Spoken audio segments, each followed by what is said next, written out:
সন্দ্বীপে বাড়ছে ইরান সমর্থক, হাটবাজার, বাড়ির ছাদ কিংবা দোকানপাট উড়াচ্ছেন ইরানের পতাকা। সন্দ্বীপে দিন দিন বাড়ছে ইরান ফুটবল দলের সমর্থক।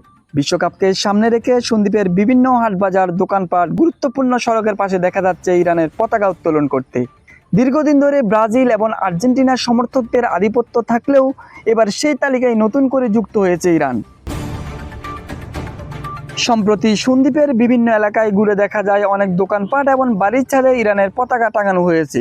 স্থানীয়দের কেউ কেউ বলছেন ফুটবলের প্রতি ভালোবাসা থেকেই তারা ইরানকে সমর্থন করছেন। আবার অনেকেই মনে করছেন বিশ্ব রাজনীতিতে ইসরায়েল ইরান উত্তেজনা এবং মুসলিম দেশ হিসেবে ইরানের প্রতি সহানুভূতির কারণেও কিছু মানুষ ফুটবলেও ইরানকে সমর্থন জানাচ্ছেন। একটা মুসলিম দল হিসেবে সারা বিশ্বের মধ্যে তারা এখন অনেক আগুন।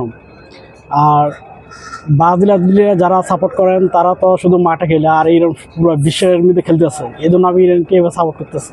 আমি তো আর্জেন্টিনা সারা জীবনে সাপোর্ট করছি, এবছর বাদ দিয়ে দিচ্ছি আর কি। মেসি মানে ডোনাল্ড ট্রাম্পের সাথে একতা হওয়া মানে ইহুদিদের সাথে মিলে নিয়ে, ওনারা আমাদের মুসলিম মারার মধ্যে একতা, এই কারণে আমি এই পদক্ষেপটা নিচ্ছি। আমরা মুসলিম হয়ে শুধু শুধু ইহুদিদের পিছিয়ে দৌড়ে লাভ নাই।